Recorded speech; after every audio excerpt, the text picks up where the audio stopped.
everybody. Tonight, I got Mr. Nick Leftwich. He is a high school football coach, a good high school football coach, old teammate, and a good friend of mine. So, welcome to the show, man. What's going on? How are you? Good, man. Good. Good. We've been trying to set this up for a while, and you kept ghosting me. I don't listen. I don't play in the afterlife, man. There's no ghosts here.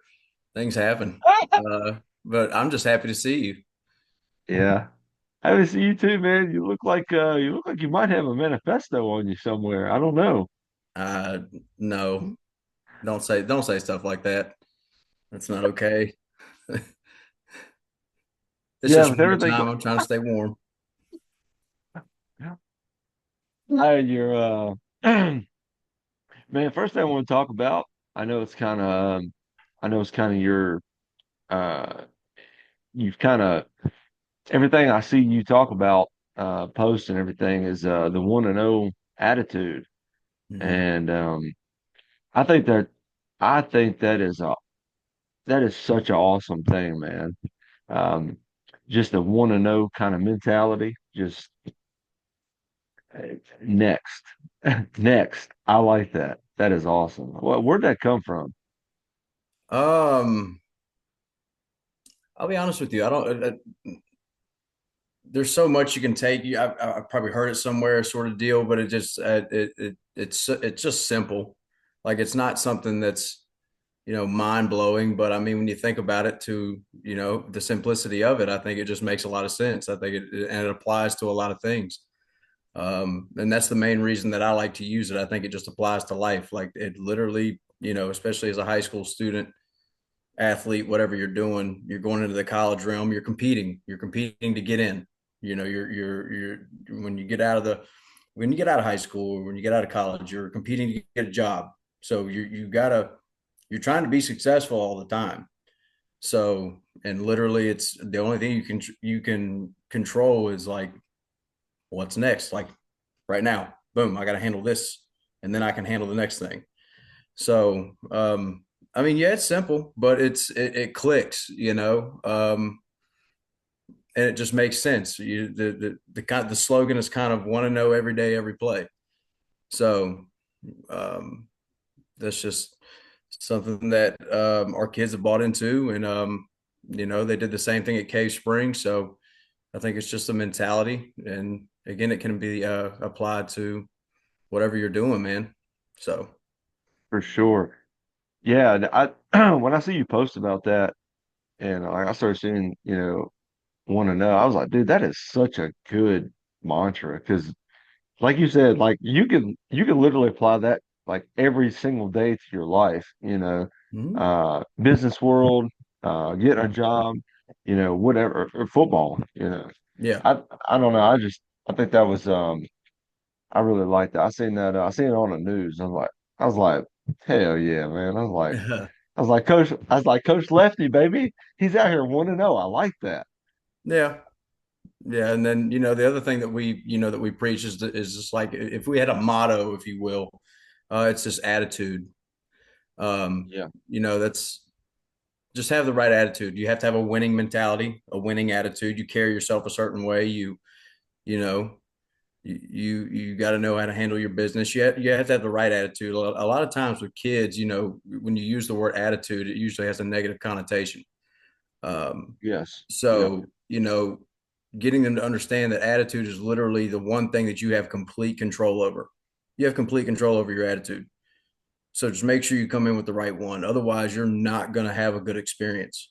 I mean, so Right. you might as well have the right attitude, you know, and I guess a football, I guess, is a game of A's, attitude, alignment, and assignment. I mean, you know, it's, Like it. you know, Yes. I like that, man. On behalf of everybody in the world, I just want to thank you for being a educator. I want to thank you for being a coach because I wouldn't be nowhere even close to where I'm at if it wasn't for people like you. So I think I have the utmost respect for people like yourself, and going out here to teach kids at a high school level to do it the way that you have done it. Um, Man, dude, I tell you what, I'm proud to know you, dog. I really am. Hats off to you doing what you've done. So, how does somebody, how do I ask, how do I even ask this question? How do you, how do you, how do you form a winning culture as a coach, as a high school coach? How do you do that?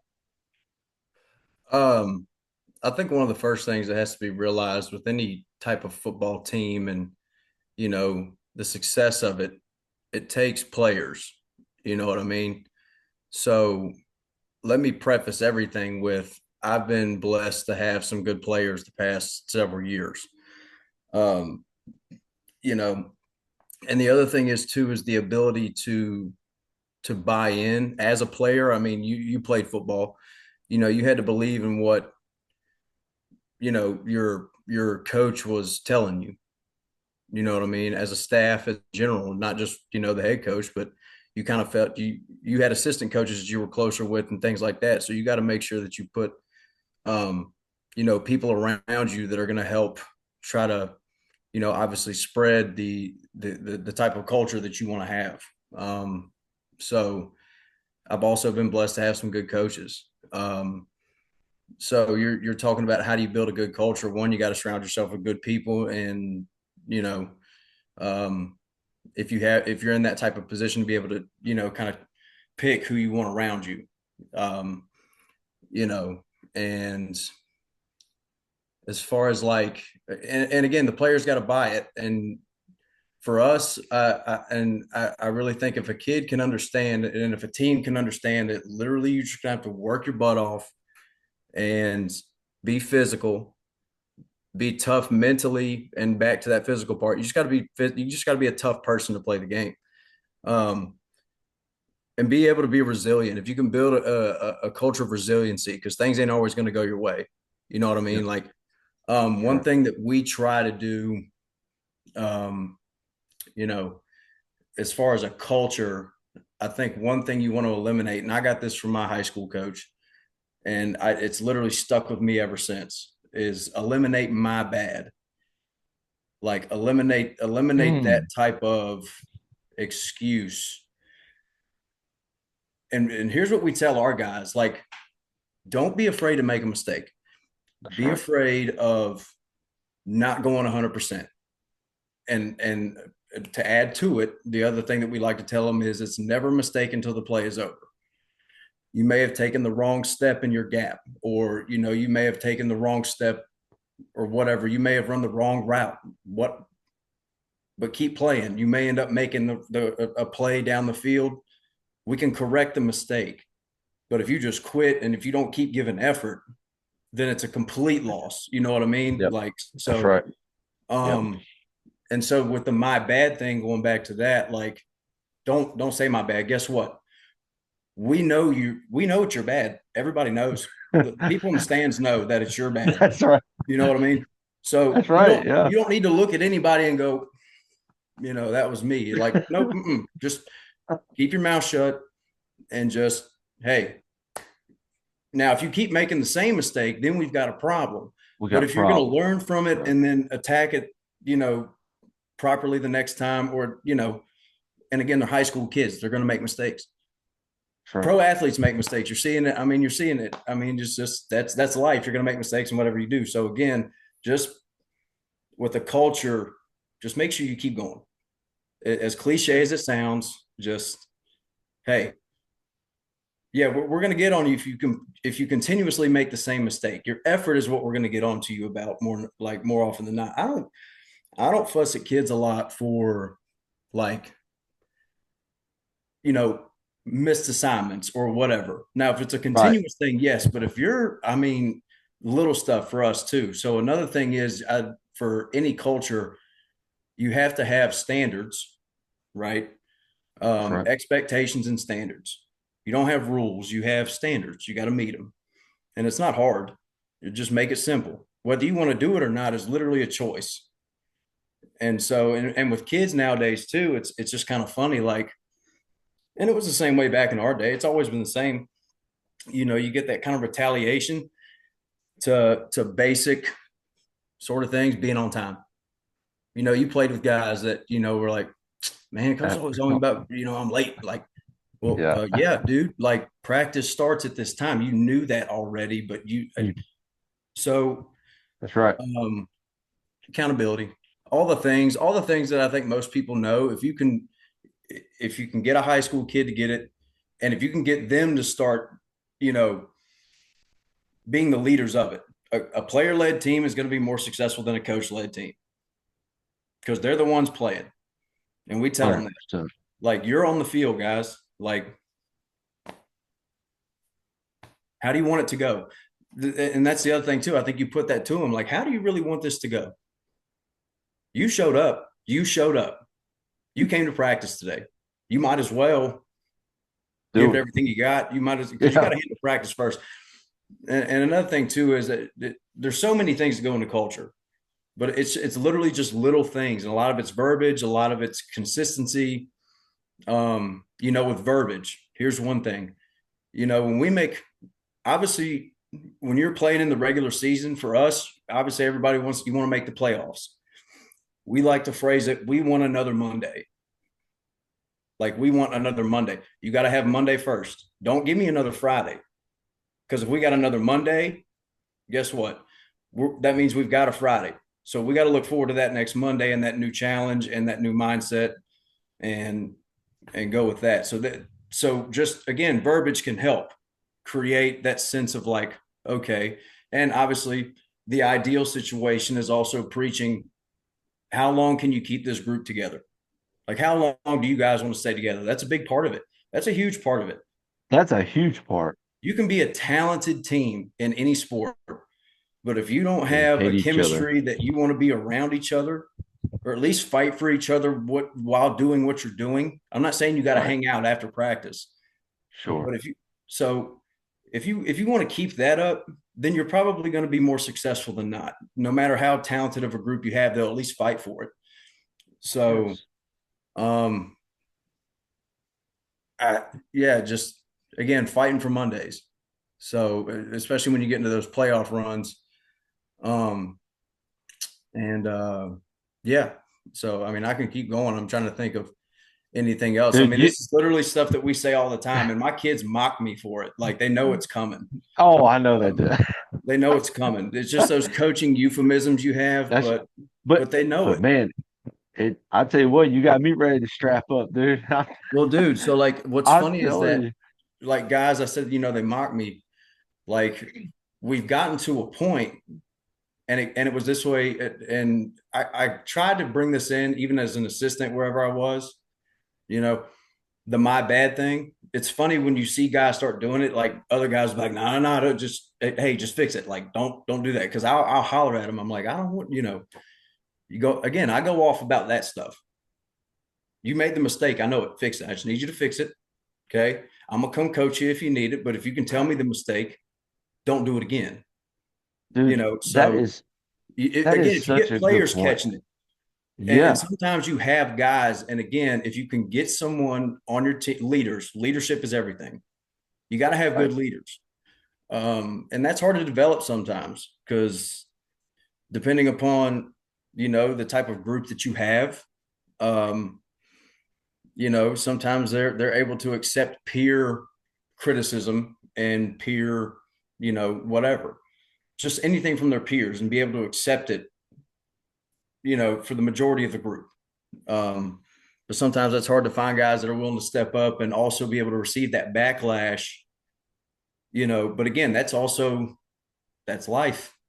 That's life. Like, It's life. That's right. you know, I mean, That's that is so that's so awesome, man. That God, I'd play for you. I'm telling you right now, I'd play for you, dude. Oh, you got me ready to well, strap up right now. well, dude, But I mean, and another thing with culture, again, here's how I work. I'll just think of something else and then I'll talk about it. So I don't know, how you want this to go. You can however shut you me up want, man. anytime. Another thing with culture, and with, I think, just sports, but anything, really anything. You went to college. I know how hard you worked in college in that biology department. I know the time that you put in, right? And you worked and worked and worked for a period of time for that ultimate goal. So where I'm going with that is a year has 12 months. Football season is about 4 months, pushing five. You want to push five, right? You want to get into December. Okay. So that means 8 months out of the year, it's not the season. So you build your culture to me in those 8 months. That off season is so important. That's literally where you're going to win and lose football games. Um, you're not going to show up on Absolutely. two-a-days and have a good football team. Yep. Some places That's may be right. able to do that, but again, that goes back to you have players, right? So um, the off season is just really big. I mean, it's just a huge part of it. You lift weights, you got to lift weights, you got to be there, you got to learn it because if you don't know it, you ain't gonna play. Like Right. can't play if you Right. don't know what's going on. Um, you got to be strong to play the game of football, and you don't have to be the strongest person. You just got to be physically tough enough to take the physical Punishment. stress of the game. You don't have to That's be right. the strongest guy on the field to be able to be a good football player. That's right. Alignment, assignment, obviously, leverage and proper steps, all the other techniques come into play, but be mentally, physically tough and show up. Just show up. Like show up. That goes a long way, man. Just the show up mentality. That goes a long way. Like if you just do that, if you don't do anything else, just showing up, that is going to be so detrimental to your existence on this earth. Just showing up. Well, and again, I said this earlier, you showed up. You might as well give it everything you got. Like if you chose to show up, why not also make the choice to just be like, look, I'm pissed off at this, that, and the third. I got this going on in life. School's pissing me off. My girls, I got home problems. I got whatever. Coach is pissing me off right now. I'd like to punch him in the face. Well, how about you harness all that since you decided to show up today in the one sport, and there's some others too, where you can just hit the crap out of that person across from you and you don't have to go to jail. You know, Legally.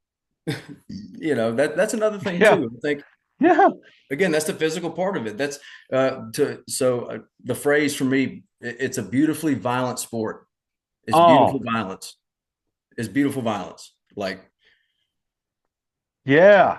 I love that. That's awesome. Hell yeah. yeah. So um violence is always not obviously violence is not good, but again, it's the sport of football. You have to be violent in the game The of nature football. of it. With it, and again, within the realm of the game. I'm not talking about going out here and targeting and Sure. so like, Yeah. you know, Sure. Between the play the game the sidelines. right That's way, right. respect the game. You got That's to right. respect the game. Have That's respect for the right. game too. But So you get where I'm going. for people that are listening and doesn't know who Nick is, so Nick come from a program he played at Salem. It's a high school here in Virginia. They are they have a phenomenal program and they just win and win and win and win. And I've always respected that. Uh, I just respected that program, and I think a lot of people do, just because y'all win, dude. Like, and it's not that you're winning. You're like the 2003 Bill Belichick Patriots. Like y'all were winning with like no major talent, and you've had great guys come through that program, but it doesn't. That was the thing I think people have always noticed is y'all have won no matter who was part of the program. And Nick, that is the culture Nick come from. So I think, um, I mean, just knowing you, I think I would say that's played a major part, in how you coach now. Would you say that? Um, Obviously Salem's a good program. They are. Um, they're one of our competitors right now. So But y'all um, won. we Y'all did, won. we did. But it's that obviously they've done a good job, and there's a lot of things that go into that, and there's a lot of other places that we know of that have that type of history and culture, and um, so there's and everywhere is different. It's just different everywhere you go.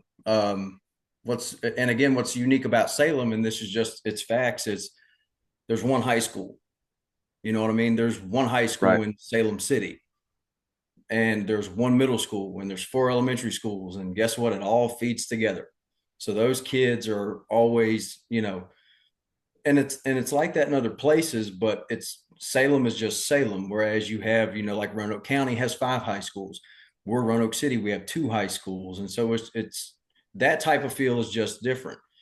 But then again, if you just have a tight knit community and they've done it since they were little kids and they've grown up together, that's another big thing that you see with some successful programs, and there's just a Right. consistency with all of it. And again, with your rec and your middle school programs, everything has to kind of everything feeds into it.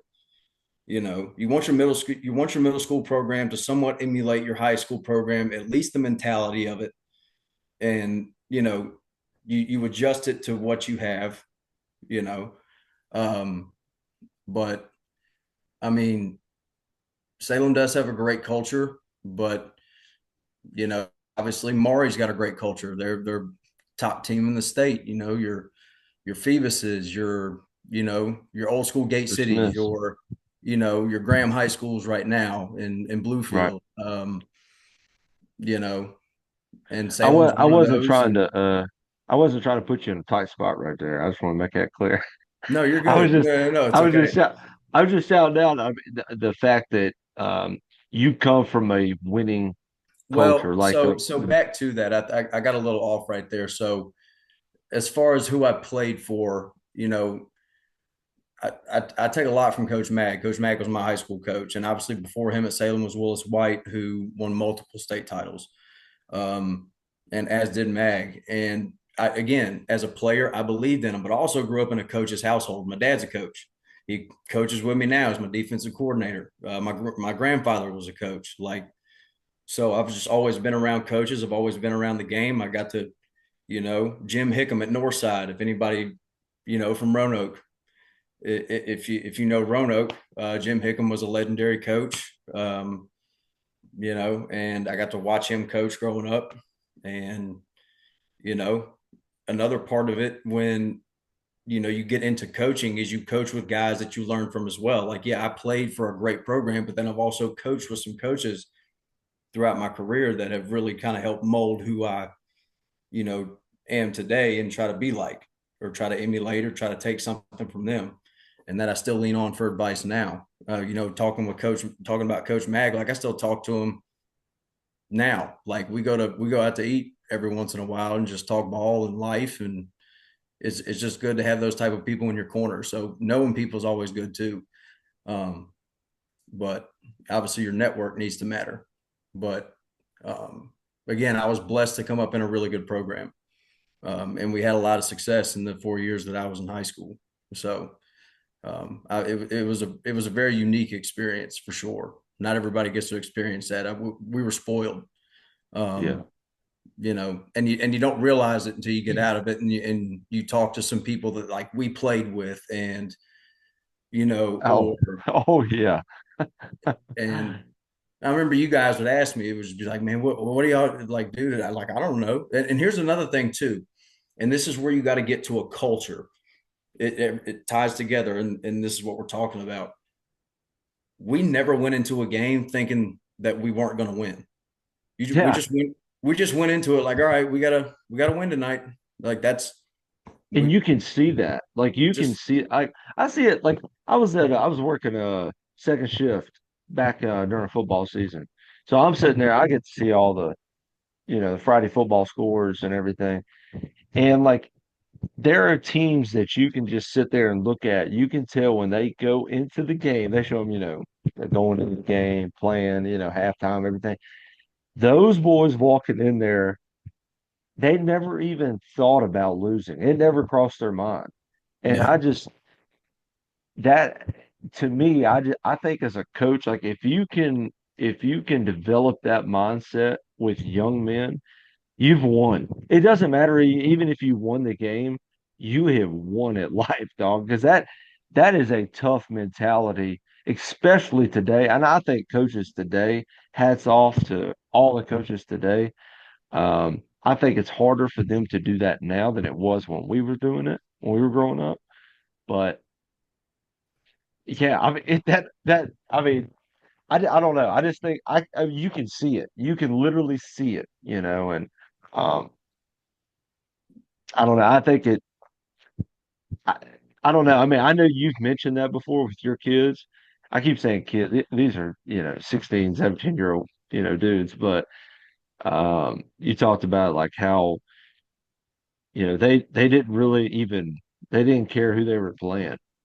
That I think Yeah. that is such a win as a coach. Like, dude, that's awesome. So that's one thing I think I've been blessed with, at Fleming these past couple of years is that like our kids really don't care who you are. Like they want to go play.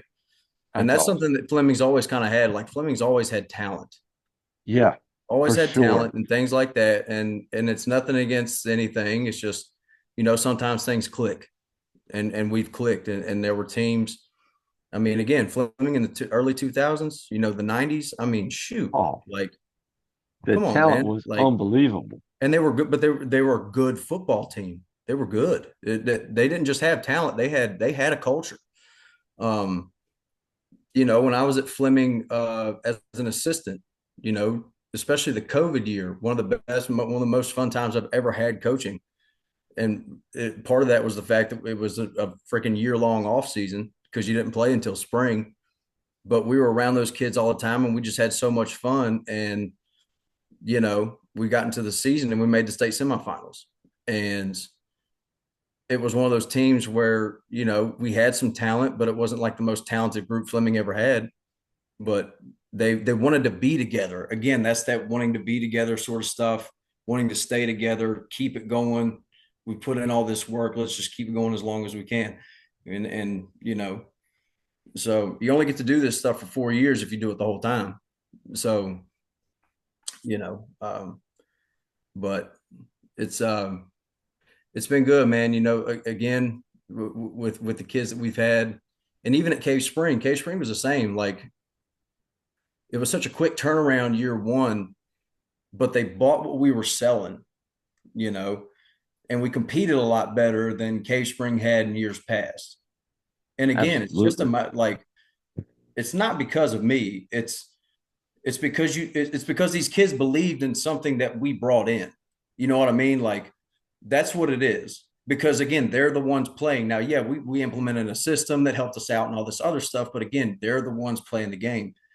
And then Sure. year two, we had the first winning season in 10 years, made the playoffs at the 5 seed. Sure. You know, we didn't make the playoffs at the 8 seed at 2-8.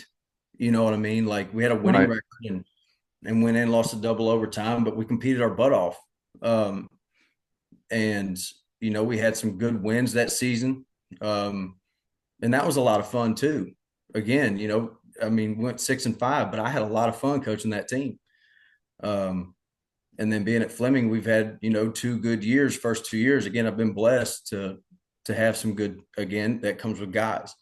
But again, they buy what we're selling. And it's nothing special. It's just you got to be consistent with it. It can't just be something that you try.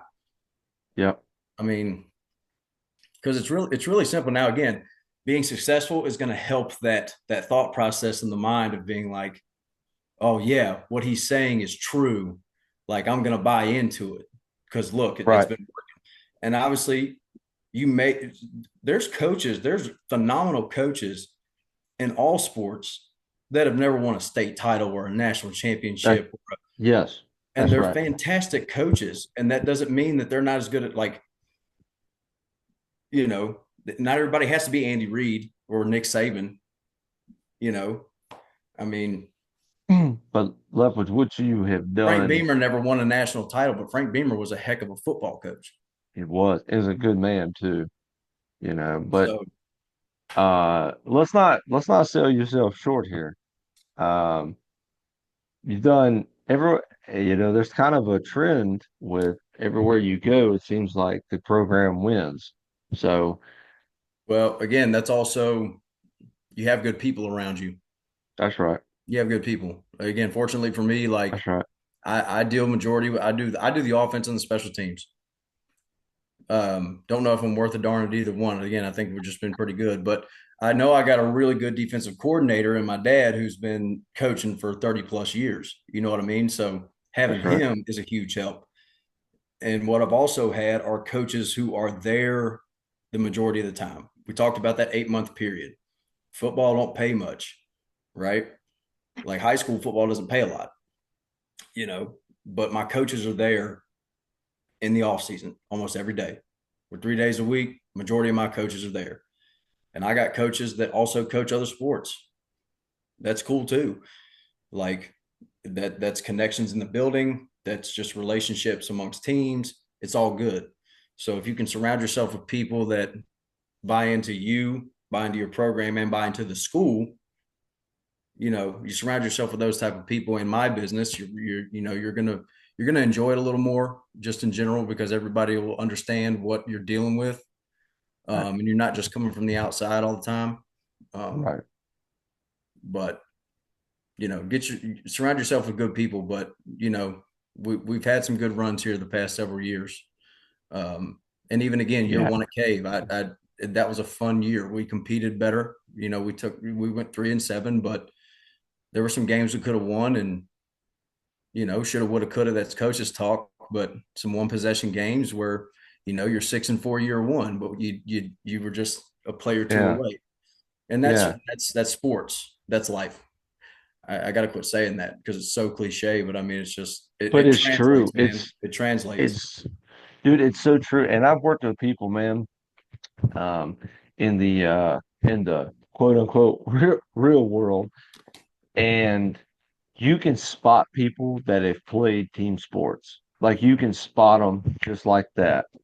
And the let's just say guys, I'm not going to get into the women aspect of things. Let's just say guys. I mean, being around guys that have played a team sport, not necessarily football, it could be basketball or anything, but you can there's a total disconnect between the two. And doesn't matter if they were good or bad, at that sport. It doesn't matter what their team did, it doesn't matter. But the fact that they were a part of a team, they were a part of a cause. Let's go for a common goal. And you can see that. And I can work with those people day in and day out. I can work Mhm. with them. It doesn't matter from top to bottom. And that's why I have so much respect for people like yourself, that are into coaching, that are educators, that are trying to do right by kids. Because like you said, I know it does sound cliche, but down the road, dude, it makes a huge difference. It makes a tremendous difference in somebody's life. Mhm. Absolutely. Um. So, Yeah. but I appreciate that. Oh, dude, I'm telling you, I'll tell you, you got me ready to go put the pads on, son. I'm Hmm. telling you. Uh, I'd come play for you. I come play for you today. would you fall apart? Because I feel like if I put on pads right now, I could take one hit and fall apart. I know my Leftwich, shoulder would come out. do you know how hard it is for me to get out of the bed in the morning? Like, yeah, I'm like the Tin Man off Wizard of Oz. You gotta get oiled up, man. All right, guys, one of my big time sponsors of the show, pimpmypublic.com/org, is doing an Alaskan giveaway for turkey hunts this year. The first two winners is going to go on an all inclusive bush plane ride. They'll actually put you on a cruise ship and you'll be right up there. You'll port in Nome, Alaska, and then from there you'll go and hunt the entire state of Alaska for the wild turkey. It's all inclusive for the first two winners at pimpmypublic.com/org, which has been a phenomenal sponsor of my podcast and a big supporter. So I'm very thankful for them. Um, their background is if you want to go out of state? I get asked every year, hey, Derek, where are you going to go this year? And I go, I don't know. Let me open up pimpmypublic.com/.org. And then I flip it open and I go, which one of the 54 states do I want to go hunt this year? And so I'll scroll through and I go, oh, hey, look at that. There's Maine. And then I'll select Maine. I go to it and I'll find, Farmer John or, Miss Jan Jackson, whoever. And it's hundreds of farmers, thousands of farmers with millions of acres just for you. And all you have to do is go to the app, download it, put it on your phone, your Pixel, your flip phone, your brick phone, your Nokia, whatever it is. Get on there, interact with the farmers and the landowners, get out there, go hunting, take a youth, take whoever.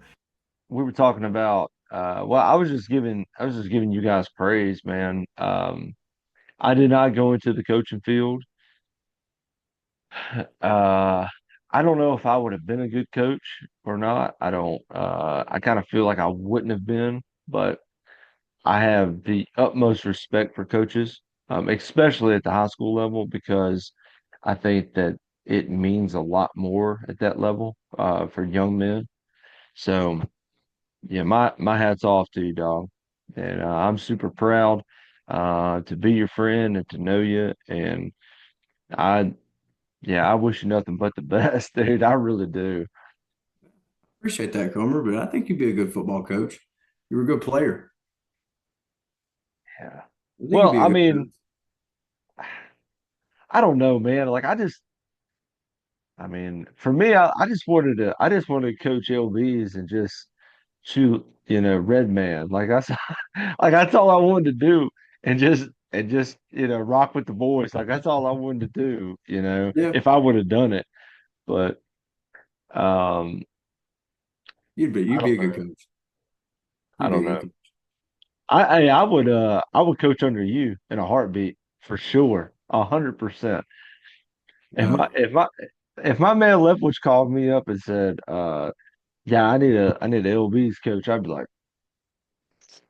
right here. I make the drive. I don't care. I'd make the drive. well, more power to you for willing to make that damn drive. I don't know if I could drive 45 minutes every day to coach ball. Or some, But man, I would something that I'm really curious about, and I've talked to a lot of people about this, but I haven't heard it from a coach's perspective yet, is the kids now versus when we were kids. What's the difference and how much harder or how easier is it to coach them?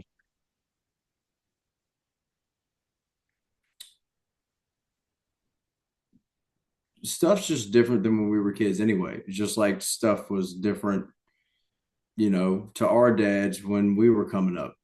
Again, my dad was a coach. So like how he coached dudes in the 90s, when I got to high school, he's looking at us like, different than he did, those dudes. The game's a little bit different. There's just more distractions now. And again, I'm just talking about kids and just like the difference.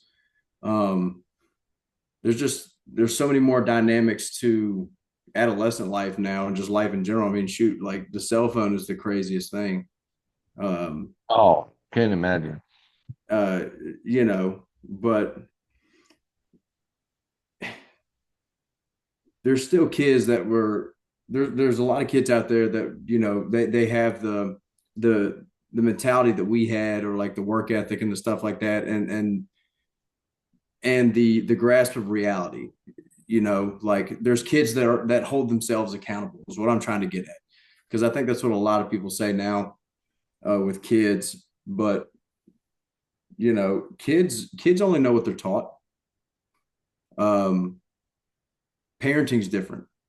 That's the biggest difference, is parenting's different. I'm not saying parents are an issue. Parents haven't been an issue for me as a coach. I've been blessed to have, good parents and Wow. things like that. But parenting's different. parenting has evolved over time. I'm a dad now, and I got to figure out what that's supposed to look like, you know. Um, and that helps in coaching. Hell, I told my kids all the time, I was like, y'all are prepping me for fatherhood, the amount of patience I gotta have. Um, you know, um, Yeah. but man, it's kids are different, and it's because parents are different, and just there's a lot more going on with the social media and everything else. And Yeah. first of all, another thing too, man, like think about the mentality of video games now. Oh, dude. This isn't the reason why kids would be tough to coach, but again, like remember back in our day, it was like, get off that. You're not gonna make any money playing video games. Well, actually, you can. You make a So lot of money playing video games. it's like, and that's not what kids try to go into, but there's again more distractions. There's more things to do, and that kids are satisfied with. And again, that's another thing too. Parents are different. At least my parents and a lot of my friends' parents go outside. Was what we heard growing up. Like get outside. Right. Like Right. you know, and anybody over the age of 30 right now is like, yeah. And anybody under the age of 30 that's watching this or listening is like, man, like chill out, blah blah Yeah. blah, sound like an old head. But Yeah. um that's the thing. Again, another thing about being a coach too, you better know your team. You better know the type of kids you got to know that. um I've coached almost every type of kid there is in my 14-year career as a coach. Um, so 13, 14, I don't even know now, but um, it takes all types, and you got to be able to understand it and try to bring them as close together as they can be. So again, that's the thing.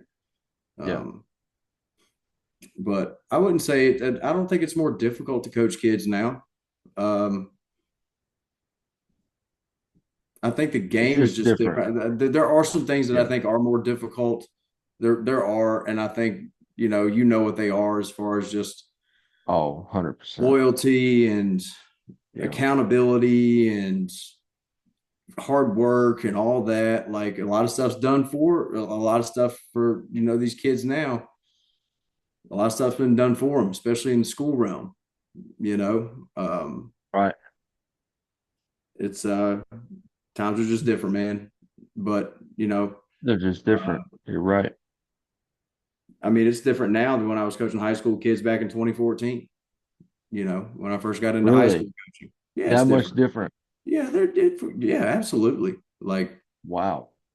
yeah, absolutely. Hmm. I see guys that I coached back then now, they're in their freaking late 20s, and they're like, yeah, these kids are different. And they're only 10 years older than them. You know what I mean? Like, so, Yeah, dude, it's wild. It really is. well, Like, guess I what? mean, In 10 more years, the kids I'm coaching right now are going to say the exact same thing about the kids that are in second grade right now. Like, yeah, it's going to be dude, different. it's so wild because like I work with a bunch of young guys, and like, and they're like mid 20s, and like I had this one guy, and if he sees this, he's gonna light me up over this, but he told me he was like, he said, he said you're low key a lost talent, and I was like, what do you mean?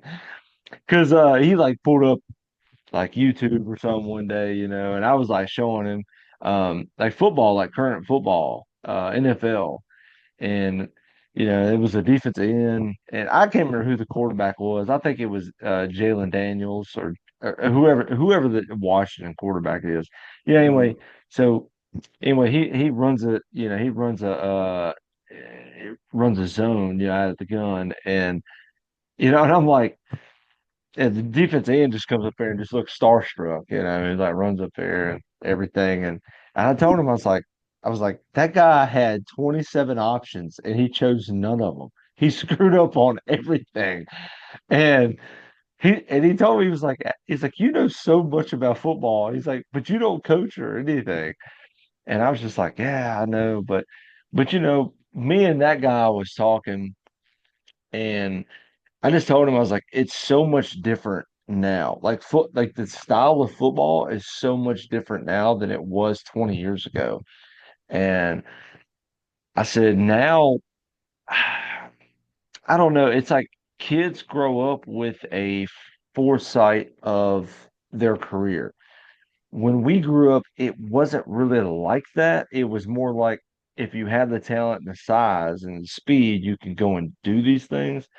Versus now, it's like kids got Twitter, they've got Instagrams, they're going to these weird 7-on-7 tournaments, and they're running these 27, move routes and all this stuff. And it's like it's very different, and it's like you look at the players now, and like you don't see the Taylor Mazes or these yoked up dudes playing ball now. Now it's like everybody's it's like we're gonna go podcast it out. It's like Uh, I want to see you run through the A gap. Tell the other side I'm running through the A gap. Let's yeah, go. yeah, You know, no doubt. Yeah, it it's is different. different. It's different, man. It's It different. is different. It's very different. Everybody's got a trainer now too. And everybody has a trainer. It's Leftwich. It's a true story. My dad came home one day. Oh, Tim and Nims. He came home one day. My man told me, he said, I know how to make you faster. And I said, how are we gonna do that? He said, we're gonna hook this 3/8 logging chain to you, and we're gonna tie it to this 35-inch wheel and tire. And I want you to just drag that thing down through the cow pasture there. And when you get to the bottom, I want you to drag it back. And I said, well, that don't sound like a lot of fun. He said, oh, you're going to hate me for it. He said, but it's going to make you faster. And I was like, all right, So I did it, Yeah, because Daddy said so. So I I did it. yeah, But yeah. it was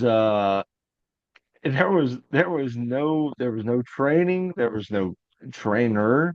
There was my dad heard from a guy somewhere, he could have met him down there at the 297 minute market down there, and he could have told him it wouldn't have made no difference. But I was gonna do Um, it. And I don't know, and I'm not saying, and a lot of people want to say that like players are soft now. I'm not saying that. I don't believe that. I don't think they're no, softer. I just think they have more foresight of things. I mean, how do you feel about that?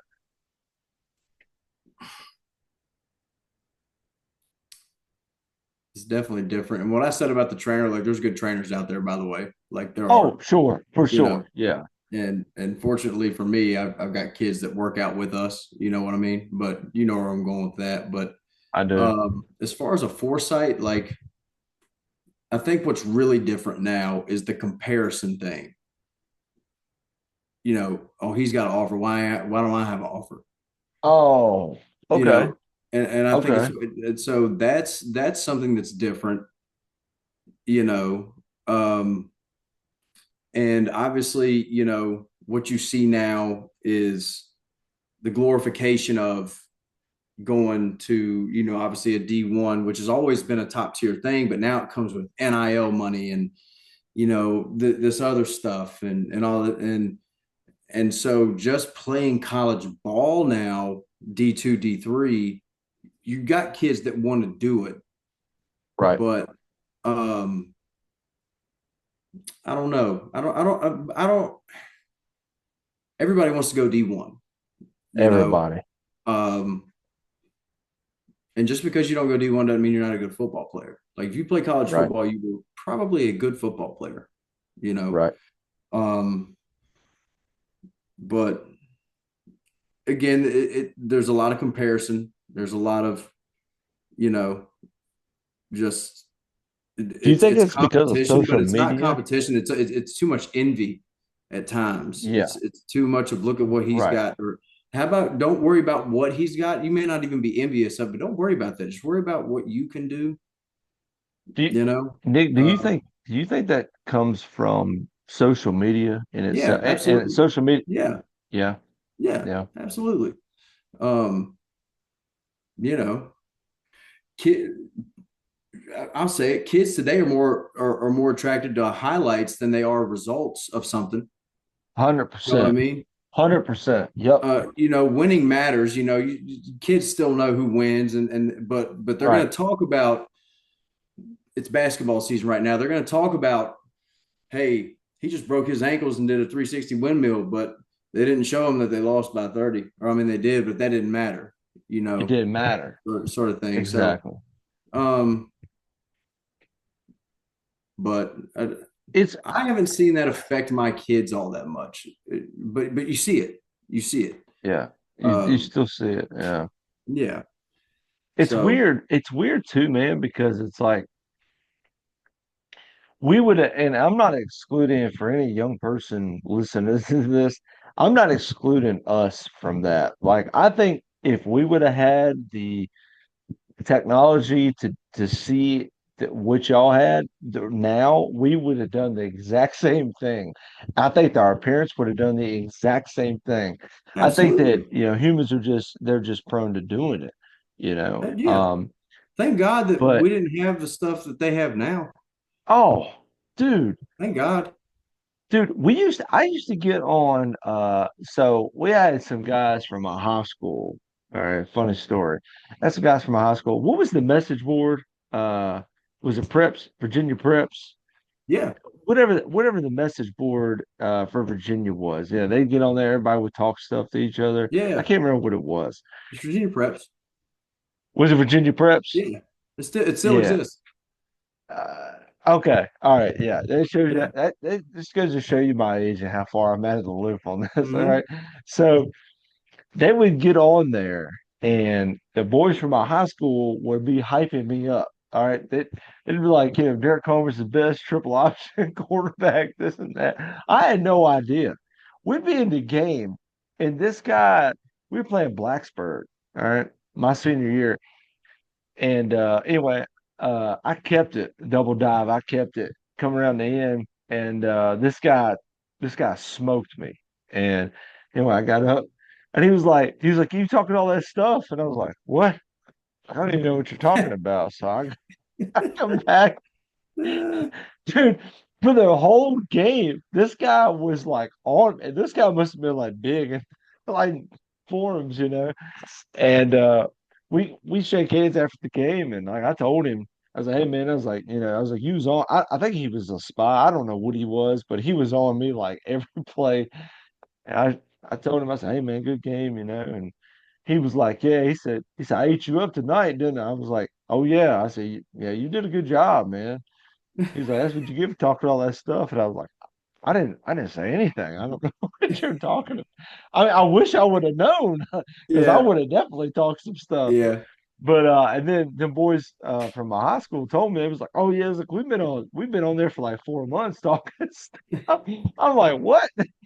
So I'm like, "You out here get my head knocked off?" But Yeah. I couldn't imagine now being a player if I had the access to the technology that they've got to sit there and look at somebody, his highlights. And I mean, it has to have a some kind of effect on how treat the game or how you treat an opponent. It has to.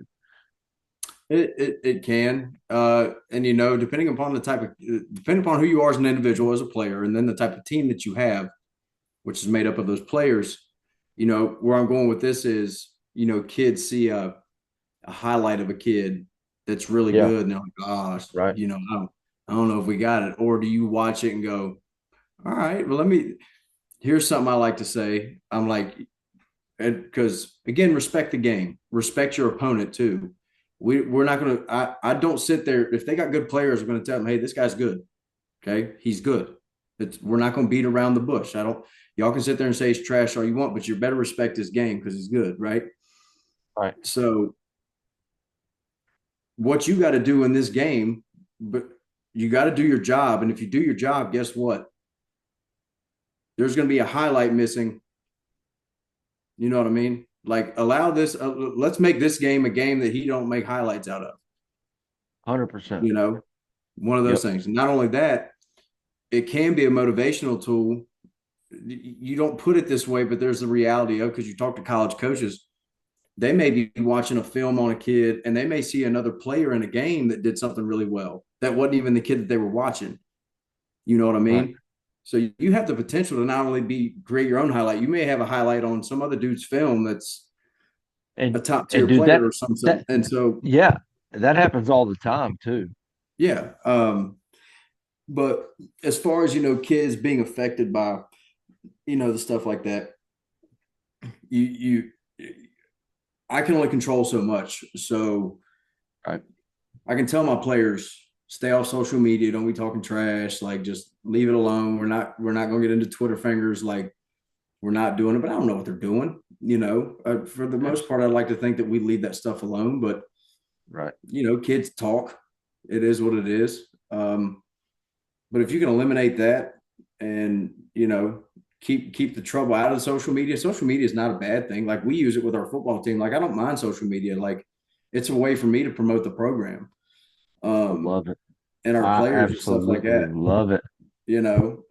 So I don't view social media as a bad thing. I just think you got to use it the right way. And again, with kids, um, Twitter's really, or X, whatever you want to call it, is really important because that's what a lot of college coaches, Yeah, utilize to that's what find I've kids heard. and Yeah. find their highlights, communicate. Um, so that's important. So it's like I encourage all my guys, if you want to play at the next level, you better create a Twitter and keep it up to date and all the things. So Right. um, social media is a big part of why, just things are different with kids in general. But again, there's a lot of positives with social media if you use it properly. But there's obviously a negative aspect to it as well that everybody understands for the most part. Yeah. So, um, And I'm with you on that. Because man, like when we were coming up, you didn't have there's really no avenue for us. You had either you were a rock star standout or you were somebody that your coach advocated for constantly. And for me, I was never one of those guys. I was a solid player for the program, but when it come to, recruiting and all that stuff, I mean, I had a 7 flat 40. I mean, I don't know. I mean, well, what was my coach going to do? yeah, I'm not putting it on him or anything, but I'm just saying, if I could have advocated for myself back then, I would have done it. yeah. Um, but I think now it's like from the kids that I've talked to, they treat it as D1 or bust. And I'm like, dude, that is so not the way to do things. Mm-hmm. Yep. Um, and they're like, well, I mean, they always ask me, like, did you go D1? I'm like, no, I'm not D1 in anything. I've never been D1 in my life. Like, you Nope. know, um, but I told him, I was like, dude, I was like, there is so much more to life than, but now it's like, it's so much different now with NIL money. They're like, yeah, I want to get paid and this and that. And I'm like, I mean, do OnlyFans if you want to get paid. Like, I don't know what to tell you. Like, yeah, Jesus, I'll cut man. that out. I'll cut that out if you want me. But I'm just saying, like, it's weird to me. It's like, I don't know. Like, I feel like, I don't know. I know you love it like I do, dude. I love the game. Like I love the game of football, and I to just tarnish it the way that NIL and like this, it's free agency is what it is. I mean, that's all it comes down to. Well, NIL, I think is okay. I think there needs to be a regulation on it. But Sure, when it comes to high 100%. school, we were talking about high schoolers and getting recruited and D1 bust, all this other stuff. It is a lot more difficult now to get recruited. You were talking about, Oh, avenues really? to get recruited. Well, here's where I'm going with it. For a high school kid, now if you're a top tier guy, you're going to get recruited, right? But with what's happening this coming year with the NCAA, your power four, your D1 schools are down to 105 roster spots. It's no longer 130. So you've also had COVID in this time. Medical red shirts have become more prominent. All this stuff, and with the COVID, they got an extra year. So again, you got these 25-year-old college quarterbacks, right? Which again is fine. I'm not knocking that. Like, hey, you can play the game. You're still trying to get to the league, or you're trying to play as long as possible. I'm not making fun of anybody that's taking advantage of Sure. of the Yeah. eligibility of the NCAA. But like, it's where I'm going with that is they're recruiting less high school players. There's less high school players getting recruited because of the transfer portal. And now, especially this coming year, you've got D1 guys getting cut from teams simply because they have to cut down to 105. So there are however many D1 schools there are. Guess what? There's 30 to 40 guys they've had to cut. So guess where they're going? Into the transfer portal. So that eliminates however many hundred or thousand spots for a high schooler. And then there's When also do they guys just getting in the when do they portal do that, Leftwich? When they cut down from 130 to this 105? year. This year Oh, that's wow. currently Okay. happening. Okay. I didn't know that. Yeah, but it's just harder. The colleges are your D1s are taking less high school players than they used to, and it's not some astronomical drop off, but they are taking less, and it's at all levels. I mean, the transfer portal works for all levels. Now your D3 schools are still recruiting, mostly high school guys. Your D2s are as well, but guess what? Your top tier D1 guy, or you may have a guy that plays receiver at Fresno State that is not getting any burn at all. He's still a good receiver and he wants to play. So he goes and plays for a D2 and gets a full scholarship or something like that. So again, D2s are looking for, transfer portal kids, and they may only take. And again, and what's hard for kids to understand sometimes, because you get caught up in, especially when we were growing up, I think you knew Lynchburg football. Right. I knew Roanoke football. We also, because of Virginia Preps and just some other things too, we knew about, the Taj Boyds and the Tyrod Taylors and stuff like that out on the coast and that type of stuff. But guess what? These coaches that are coming through are not just recruiting Roanoke. They're not just recruiting Virginia. They're recruiting Yeah. everywhere. The state. So there's Yeah. 1,000 kids. So you Yeah. got to stand out. It's always been that way, that you've got to stand out, but Sure. especially more so now. And another big part of that is grades. Like, you got to have grades, man. Like, Really. you got to, That, yeah. Yeah. Again, if you're a top tier talent, you got to be eligible. You got to have, and most of your top tier talent kids that are playing D1 football, they have probably good grades. That's not to say they're not taking basket weaving and stuff like that, but right. it's especially at the D3 level, when it comes to a place where, like, I got kids getting recruited right now, and you got these D3 schools recruiting them. Well, most D3 schools, these ODEX schools, are private, so they're expensive. And if your GPA wasn't high enough, they can give you academic money, but then everything else as far as financial aid is going to come from how your FAFSA comes out and all this other stuff from federal grants or whatever. And then after that, it's out of your pocket and it's loans. So, but the better grades you've got, you're going to get more academic money, so it helps. So, Gotcha. because again, I not every got you. kid's going D1, but if you want to play the game, okay, it's about getting you in the school and to know that you're going to stay eligible. And it's Right. D2. And I've had FCS guys come in and ask about a kid, and they just see his grades and they're like, nah. And it also depends on the school. It just depends on the school. You got your higher I academic mean, state schools. so Like, let me ask you this. If let's say I'm a junior, and I've always wondered this. I'm a junior. I'm definitely top tier talent, tier one. All right. 4.340, 6'4", 225. I'm out here playing receiver. I'm sunning people. All right. I'm out here just making highlight reels. mm, What what kind of what kind of grades do I need to get into that school? Any school.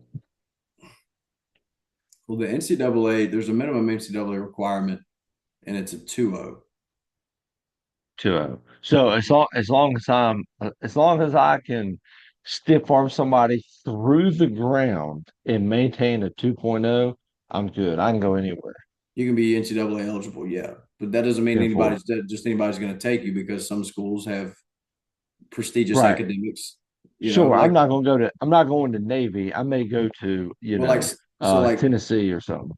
well, there's a difference when like Stanford comes into your school. Stanford came by 2 weeks ago. Like, Okay. Stanford is a very top tier academic school, and one of the questions they're asking me about my guys is, do a lot of your guys take, you know, advanced level classes like AP classes, stuff like that? I got some that do, some that don't. But you don't get that question from everybody. And they're still they're an ACC school, current Right. ACC school this year. But yeah, it's 2-0 minimum, but you got to be in the threes, man. As far as when it comes to, if you don't have that top tier talent, and depending upon what level, you can be a top tier talent, but you may not be big enough to go D1. And but what I'm and Sure. again, if you can play, D1 schools are going to take you, but you can still be a really good football player, but your peak is kind of D2, right? Sure. So there's only so much athletic scholarship money at a D2 school. So you need to be able to make up for it. Because I think one of the things, if you're going to play college athletics, one, you really love the game. Two, hopefully you're trying to do it to help get your school paid for. You know what I mean? Yeah, I do. Again, I got guys getting recruited right now. If you got a chance to go to school for free, that's hard to pass up, guys. Like, Yeah. You can't beat it, dude. I mean, so might as if well you like take the it. school, everything's got to work out right for you. You don't just go somewhere because they give you a full ride. Everything's got to make sense. Um, personally and with your family. But if you got an opportunity to help get that school paid for, like right now, I've got three. I got a kid at Syracuse, early enrollee. I got a kid who committed to a D2 school. I got another kid who got a full ride offer today. And these aren't like huge, obviously the Syracuse kid, very good football player. These other two are great football players, but they're getting D2 offers, but it's still a full ride. So guess what? That means you're a Right. really good football player, Yeah, you that's know. exactly right. That's And awesome, man. I'm so glad that you said that, dude, because there's always been this stigma, and you know it better than anybody. I mean, there's always been this stigma that it's like D1 or bust. And it's like, dude, there are so many. I mean, how many guys did we play with that were so freaking good?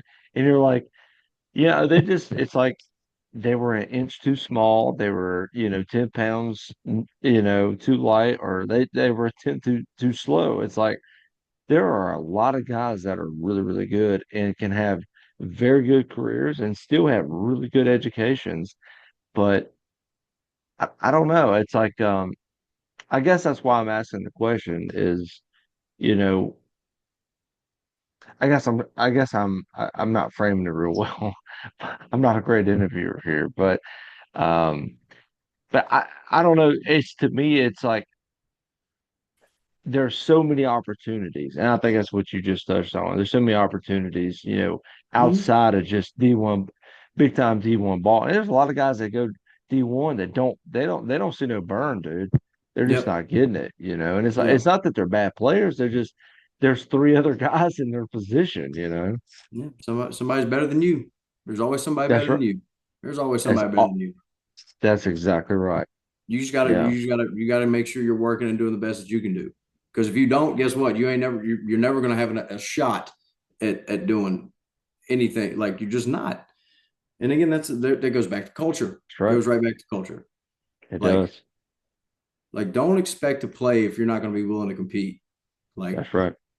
every year's a new year too. We never have locked in positions. I don't care if you were the starter last year in all state. You're gonna have to earn you're gonna have to keep your spot, or you know, like, you're not just, you got to work at it. You got to keep it, because I That's want right. a culture of guys that want to take, like, you got to want to take each other's spots. Your teammates at the end of the day. You got to have the common goal, but you're also competing with each other.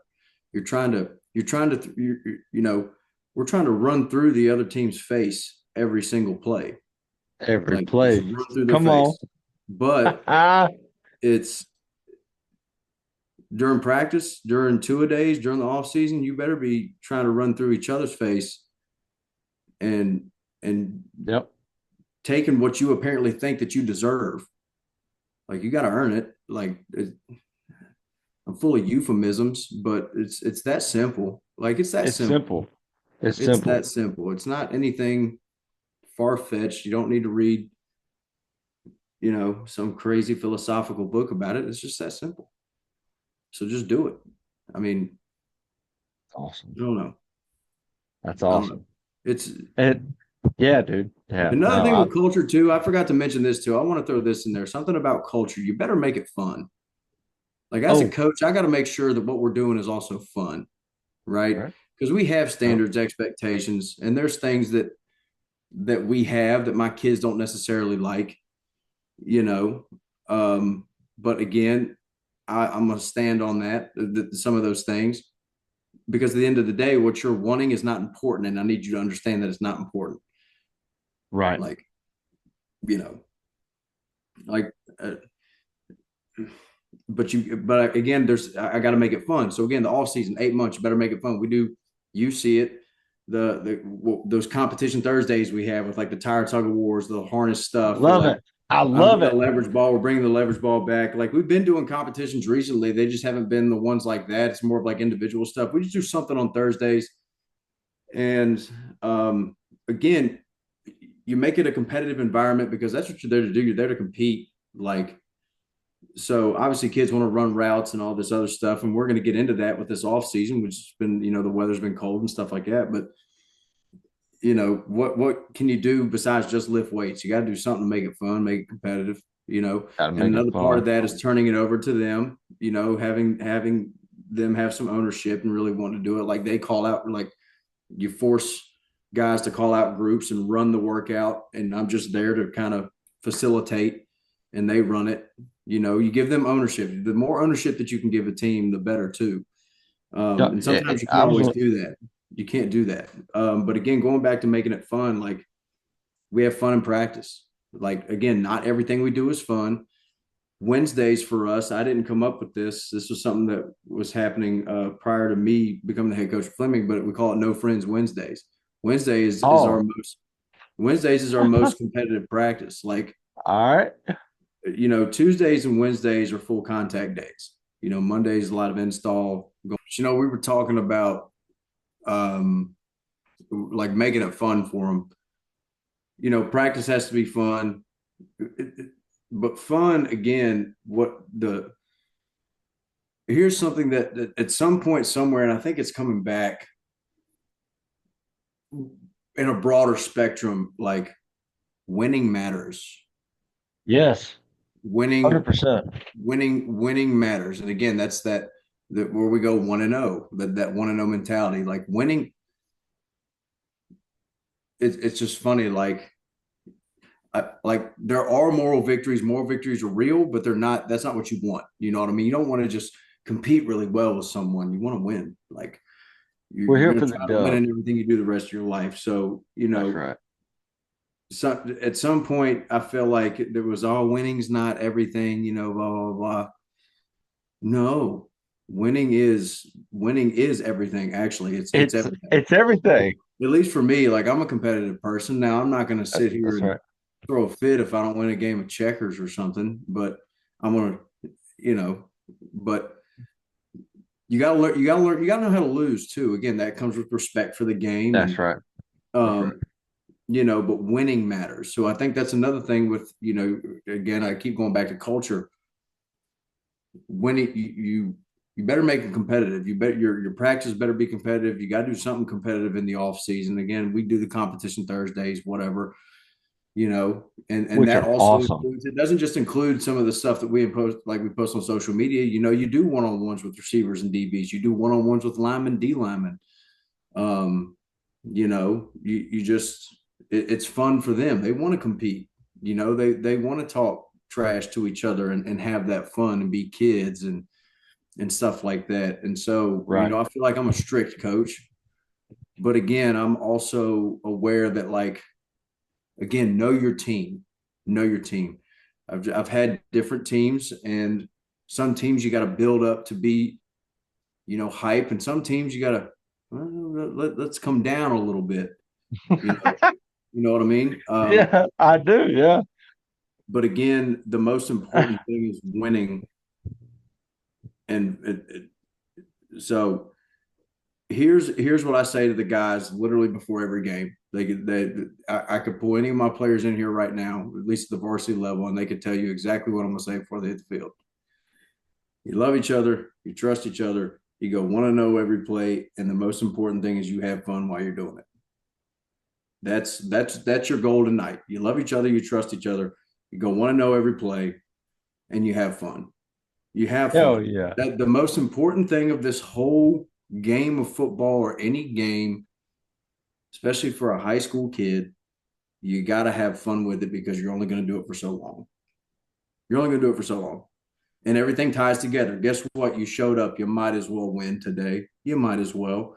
Because if you don't win on Monday, Tuesday, it's going to be a little tougher. You don't win Tuesday, you got to stack wins throughout the week. I love when people That's ask right. me, like, obviously, the big rivalry here is Fleming PH, right?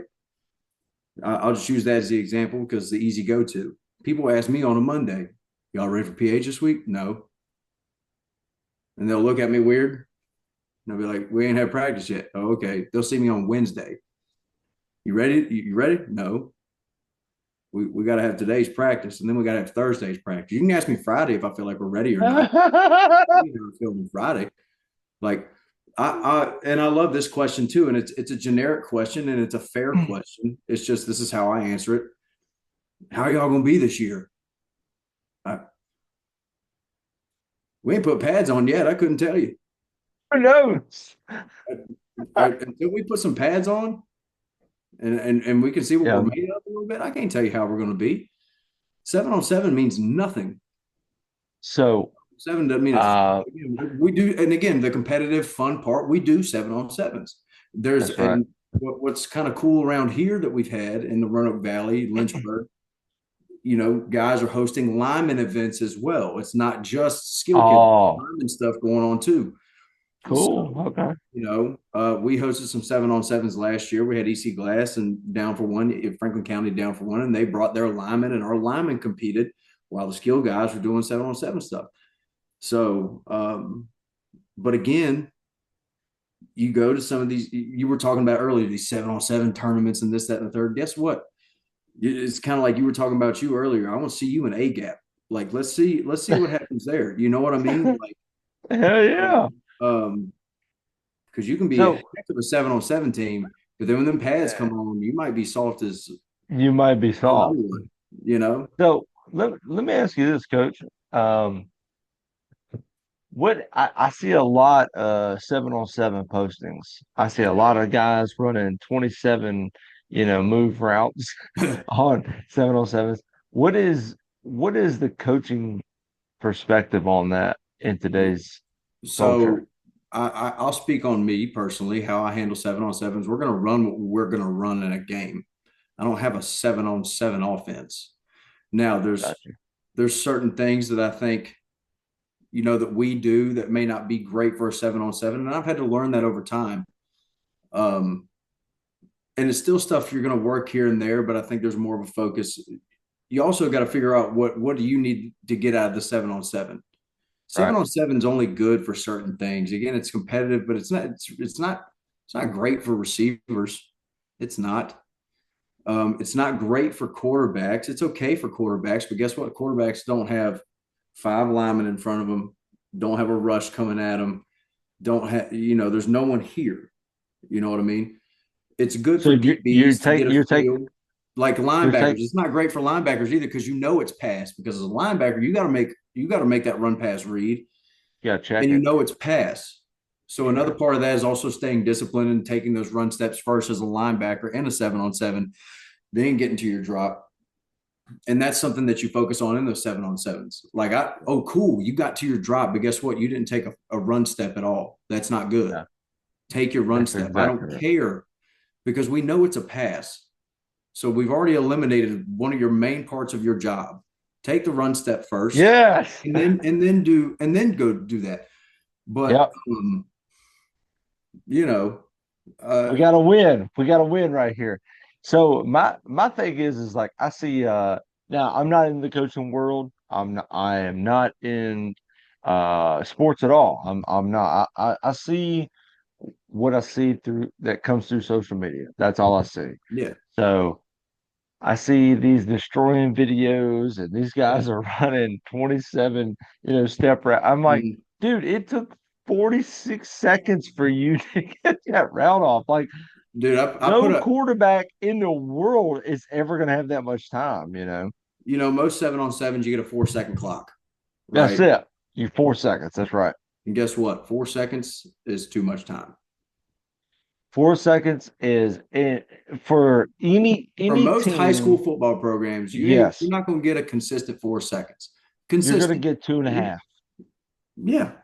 So you're not going to Yeah, be able to run that post corner post, yeah, you yeah. know, It to a now curl. you may take it out of the gun and might scramble, do a waggle or something like off to the sideline and might buy some time, but at the same time you're narrowing the field down to this, when you're throwing that thing. And Mm. I don't know. I see it and I'm just like, dude, they're giving like so I see the comments on these videos and I'm like, dude, you're giving like so much false hope here. Like, so that's why I wanted to ask you about it because it's somebody that actually, does it at a competitive level. I just wanted to ask. No, yeah. I mean, and what I tell my guys, especially I'll tell my quarterbacks like after that 3 seconds, like I don't unless I feel like you're a guy that can throw it away. Right. I want you to in a 7-on-7. It's going to be called a sack, but if you don't like what you see, don't force anything, and just take off running. Develop the habit of if you don't like what you see, create, Right. or you scramble and all that. But again, scrambling. Now I'm getting technical. You do scramble drills. You work breaking the pocket. I need to do a better job of that with my guys. You work those longer plays, but in a 7-on-7, you're not going to do that. So if you don't like what you see, it breaks down. Even in a 7-on-7, I don't care. Hold it, take off. I don't want you to develop a habit of trying to make a play when you don't need to try to make a play. Right. We're not, and again, back to winning. Yeah, you always want to win, but 7-on-7 ain't going in the paper. I'm not competing for state championships in 7-on-7. I don't care if we're going to compete, but I don't care if we win the 7-on-7, guys. Like I We're don't just trying care. to mold some things. You do that stuff to work on your stuff and again to have fun and compete, Right. but you work on your stuff. You're there to get better at it. Like again, Yeah. you want to win. I but I sometimes you get in situations where kids are like, oh man, let's do this. And, oh, we got it. And I'm like, you know what? No, we don't. We don't have to do any of that. We're just gonna run Right. we're gonna run a slant combo right here because we're gonna treat it like it's 3rd and 7 and not the last play of the 7-on-7. Like here's where we've progressed on from the 40 in this amount of plays. This is our last play. Yeah, you want to score. And yeah, you know what? We may throw a fade or some, depending upon where the ball is or whatever. But you know what, guys? Hey, guess what? They're probably expecting a Hail Mary if we're on the 40 with the last play. So let's just work something here. Let's have a positive play to end it. You don't have to score points, just have a positive play. And then it's going to be a change. We're going to be on defense, so on and so forth. I'm getting a little too technical about it, but No, you're look, fine. man, it's just there's a time to work and there's a time to win. You always want to win, but Oh, it's work. Like ah, that's no, good. I no, like that. no, I like that. no. Again, I can't say that without also prefacing like, yeah, you're always wanting to win, but Sure. work at what you got to work on so that because again, the most fun that we can have is winning on a Friday night. That's the most fun we can have. Hopefully, you get some Right. Saturdays in there. You want to get to those Saturdays. Been blessed for the Saturdays past two mean. years to practice on Thanksgiving Day. That's That right. is a blessing. That's the most fun practice, Yeah. except for the next Thursday when it's a state semifinal practice. You know what I mean? Yep. But Thanksgiving Day practice is just so fun. We've been blessed to get there the past 2 years. Because that's a day you get to spend together, see your guys, see the boys, We feed them a little bit after practice to walk through practice. You're out there on Thanksgiving Day. It's cold, but the reality sets in that, hey, there's We're about only to eight. play for something. There's only 8 teams left in our That's division right. in the entire Come state, on. and we're one of them. Yeah. It feels good. It feels good. Hell yeah. It would feel a hell of a lot better if we could get to that. Hey, there's only 4 teams left, and that's on me. So again, it's players. You have to adapt. We're talking about kids and what's different. Everything's different. We have to be adaptable. You got to know your kids. You got to know what you're dealing with, and you got to form it to what's going to be fun for you as a coach too, because stuff ain't Sure. always fun. Right. Like, I'll be honest with you. Most successful season I've ever had as a coach, uh, as a head coach this past year. Also, the most stressed I've ever been. But there's also, for me, a learning moment in learning how to handle success with stress. Like, so we were successful. I don't know that I handled it all that well personally, with how I dealt with some of the stress of just wanting to keep that alive. But the reality is, those kids, if you know your kids are going to be willing to compete for you, you're going to have fun doing it. And again, we had a lot of fun, but you just wanted to maintain that success. You know what I mean? I So, do. um, it's always a learning process. It's always a learning process. So, So it's funny you said that. That was my next question is how far as coaching, how have you evolved going over the years for the last 11, 12 years, 15 years, whatever it's been? Um, how have you evolved and can you see the changes? Can you actually see the incremental changes that you've made? with me, yeah, I have a ton more patience now. Really? Um, Okay. yeah. I was talking to a coaching friend of mine who's a head coach in the area. J.R. Edwards, head coach of Franklin County, is a phenomenal coach. Um, and I ran into him at the end of the season, or no, not the end of the season. It was after the season. It was around Christmas time. I ran into the grocery store. He was like, "Coach, y'all had a heck of a year, man." And I'm a salty guy. I'm a salty loser, is what I mean. And I was like, "Yeah, Coach. I'm still hurt by it, man. I wanted a shot at that. I wanted a shot to play in the state." He was like, "Let me tell you something." He said, "I got kids on my team that would have loved to have had the season y'all had and be the position that you're in. And always remember they're high school kids. They're high school kids. Like, they're gonna make mistakes.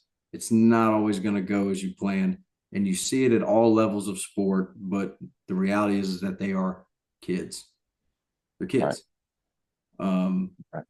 so they're gonna make mistakes and not everything's gonna go your way. So you have to develop a patience.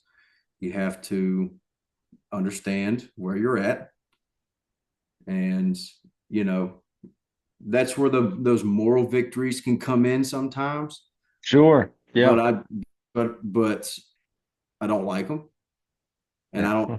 And to me, I don't think any good. I don't think any good coach likes a moral victory. You know what I mean? You love that God, your that's players so played true. hard That and they played, but you know what? We didn't work all season for that. is right. Yeah, we had one of the best records in school history, one of the best That's teams in right. school history. But guess what? We only got the district championship. We didn't bring home any other hardware.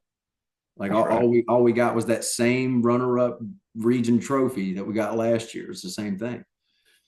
And you want more, and it's selfish, but that's competition. It's competition. That's right. So But you but to do what you've done, the career that you've had, to be the age that you're at, you eventually you got to look back and say, I'm proud of what I've done. You got to look back at the body of work that you have. And I know you're a coach. I know. Listen, I get it. You're a competitor. You're never satisfied. I totally understand that. But I can tell you from somebody looking from the outside in, I'm pulling for you, dog. I'm pulling for Yeah, you hard, man. I And appreciate that. all my guys that are coaching. Um, I think that coaches, I think that sports in general, I think that they have such a huge impact on our society. We've lost that over the last 15 years. We've definitely lost that. Um, but man, dude, I'm so proud to see y'all doing what you're doing. Especially going to the level. Dude, you're not here coaching losing teams, dog. You're out here, you're going, you're and I know you feel like it's a loss of a season, not winning the state title, which every coach I guess should feel like that. But seeing what you do, seeing the post, like because I see it, Yeah, I see it just like, somebody else sees it, and it's I don't know, man. It gets me hyped, dude. I do. I have a lot of respect for you, and I'm very thankful to you guys, man. I really am. no. Well, us coaches are thankful for people like you that view it that way. Not everybody does. Um, but it is fun. It's a lot of fun to watch kids enjoy it is the best part. Like when you win a game and you watch them celebrate, that's the best part. Oh, it's It the sounds so best. corny, but it's literally the best part because here's what happens in that moment. You think back to yourself and your experience in high school Absolutely. and that fun that you had on those nights or Yep. college or whenever when you won a game and Yep. you were with the boys, all that, and it just feels good. The hard work paid off, right? Sure. But watching them celebrate is the most fun thing you can do. Like that again, 100%. that's what you do because you want to win. And again, fellas, what's more? Do you you know? I I'll say this real quick. I was talking about things that my players don't necessarily like about some of my standards. Um, Sometimes, well, my players will tell me that like I don't let them get dripped out.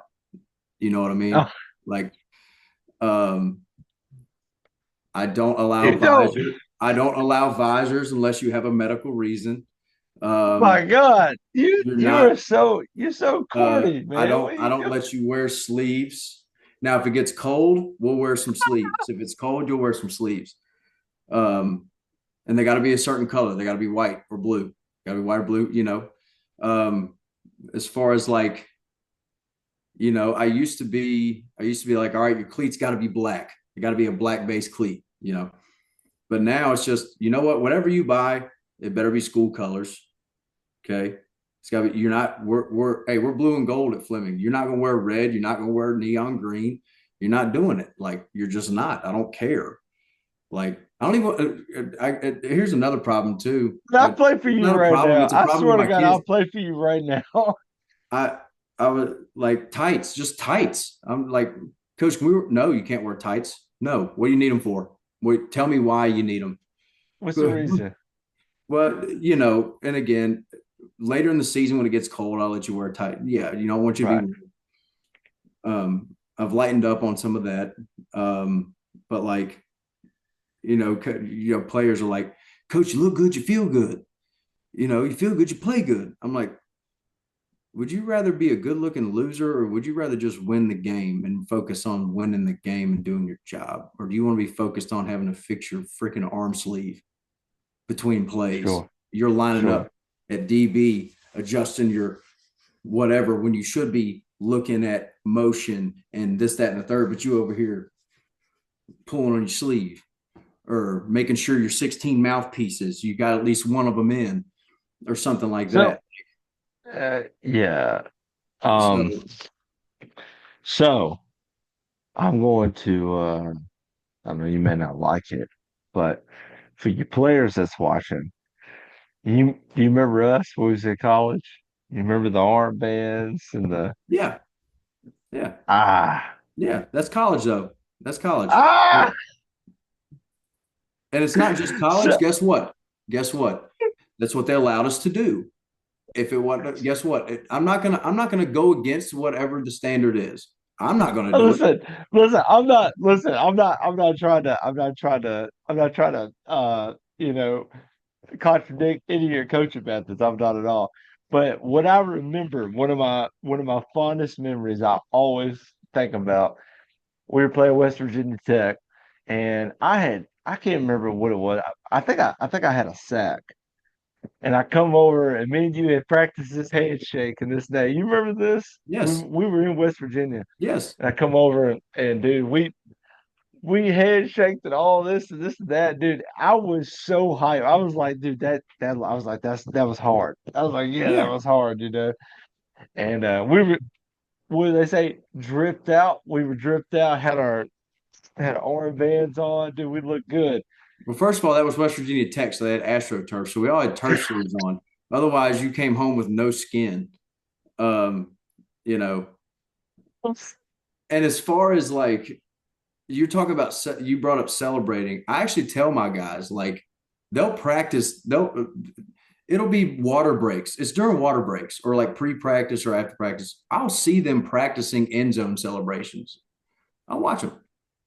So Sally's, And now I listen, I told him, I said, I want you to celebrate. I want just sure. don't get a penalty. Here's where Yeah. I go with it. Our standard is you score, you hand the ball to the ref, give the ball to the Right. ref. All that stuff y'all practice, you can do it on our sideline.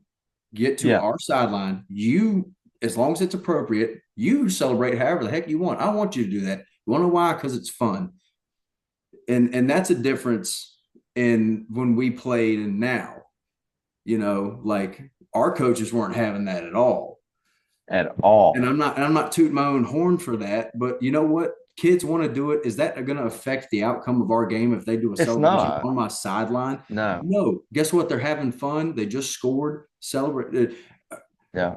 I heard Bill Belichick I heard Bill Belichick talk about it one time, and that's honestly what made me change my perspective of it because I was like, oh no, you don't need to do all that, blah blah blah. And he was like, I want my players to celebrate. You worked hard for that. Right. Now, you also need to act like you've been there. You know what I mean? Like that was your job to score. It doesn't need to be you spike the ball and whatever. Or, you know, you're supposed to sack the quarterback. That doesn't mean you teabag him like Fortnite afterwards. You know what I Right. mean? Simple. You know, Yeah. but Bill Bell, he said, I want you to celebrate, but with your team. You're not going to taunt. Celebrate with each other. I want you to do that. You've earned it. So have fun with that. So that did change my perspective. And so for me, it's just respect the game, respect your opponent, don't taunt. And if you want to do those type of things, just do it on our sideline because that's fun for the sideline too. It's fun for the fans are watching it. They're watching So the much kids have a fun. good time. That's I right. mean, I don't want to be too much of a freaking codger and just not make it, and ruin the fun. Enjoy it, but enjoy it the right way. So Don't get us flagged. don't get a flag. Like again, Yeah. it's part of the standards, discipline. So But dude, I remember like coming over and you of course, you're a quarterback, I'm a linebacker, so totally, different worlds. But I remember coming over, dude, and that's like one of my fondest memories, man, is us just celebrating right there. As mhm, we did right there on the sideline. mhm, And I just remember like right after that happened, I was like, dude, that was so awesome. I was yeah, like, hell yeah, man. yeah, It was, I don't know. That's what it's all about, man. Like celebrating with mhm, the boys, playing and kicking somebody's tail. Yeah. yeah, Yeah, I'd go back. I'd live it 100 more times. I loved it, dude. It was so yeah, much fun. absolutely, Yeah. absolutely. So not many people get to do what I'm fortunate enough to do. So it's just you got to think about that too as a coach. Like I get to coach football for a living. Granted, I'm a teacher too. I teach, and I enjoy my students. You know what I mean? I enjoy teaching. Um, there was one year at Cave, my first year at Cave, I didn't teach. I was the ISS guy because they didn't have a teaching spot, and I actually missed being in the classroom. And I was happy as crap the next year to be back in the classroom. because that's huge for just, you got to build relationships with students because those are the ones that are coming to hopefully watch your games. And two, you're trying to create interest in the school. And, the culture is not just your football program, it's your school. I And hopefully your football program can affect the culture in your school. One thing that I think is so unique about football is that it can be the tone setter for the year for a school. Oh, The 100%. tone setter, because it's the first Yep, major sport of the year. And a lot of people go to absolutely. football games. Obviously, football is a very big thing in America. And you have a successful football season, and you got good kids that are on your program and they're in your school doing good things. It's gonna have a trickle down effect to your total student body and hopefully your other Sure. athletics. So Yep. um, if you can do that, and again, the past 3 years I've been a head coach, we've been able to positively affect the school in a good way, the morale of the school, and stuff like that. So it's just fun, man. It's a good time, and it has been fun to watch these guys have success. Again, I've been fortunate to have good players, and again, good people around me. But I appreciate what you've said about me, but Absolutely. I don't, I, but it's not about me. You know what I mean? I tell my guys that, like, guess what, guys? The most consistent thing about this place, about William Fleming, is that William Fleming is going to be here, and you guys, the players, will always be here. Not the same ones, but there's always going to be football players here at William Fleming. I could die tomorrow. I'll tell them that. I'll be like, I could die tomorrow. Guess who's still going to be And here? You guys. you guys, that's right. You're going to be here. So I'm just a guy fortunate enough to be your coach. But what are you going to make it? How much fun do you want this to be? Because you only do it for so much amount of time. Do you want to be one of those teams that talked about what could have been and, oh, we would have beat y'all, this, that, and the third? Or do you want to be the team and be like, oh, well, we actually beat you? We did it. You know what I mean? Like, We did. um, 100%. 100%. Dude, I hear it all the time. And it's like I thought boys I worked with, or work with, they're like, uh, it's funny because like nobody knows like who I am. And I love that. I love that so much. And I'm not saying that I'm like some like yeah, magnificent superstar or nothing like, but like nobody knows who I am. So that's what I really like. That's what I liked about my last job. And so I go in there and I had this guy the other day recently, and he was like, yeah, he's like, you played it. Where'd you play at? And everybody's making a lot, joke out of it and everything. And I was like, yeah, but I remember jumping on that bus and riding down here and stamping L on y'all.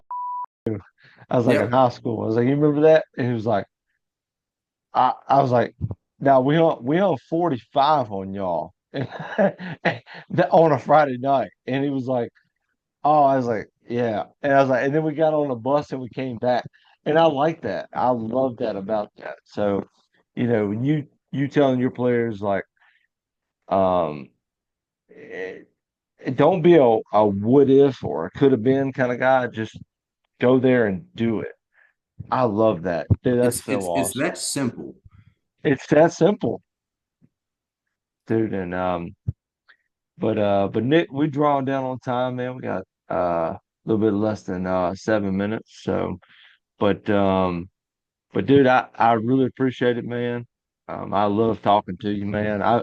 We've been trying to do this for a while, Yeah, so no, listen. You can have me back on anytime. We can talk about different stuff. My problem is that, oh, like, ask my players, dude. I get preachy. Like, I they no, can't when I start talking, they're like, oh, this dude's about to just no, keep on going. nope, nope. Probably Yeah, want to edit me this out is saying the S word right there. But no, no, but this is why I created the channel. I wanted to highlight other people. I don't care about myself. I just want to highlight other people and what they do. mm, Um, and I know that you are putting your best foot forward and trying to help kids, dude. And to me, there's a special place in heaven for people like you, and I love that, dude. I'm so uh, proud of you, man. thank you for all that you do.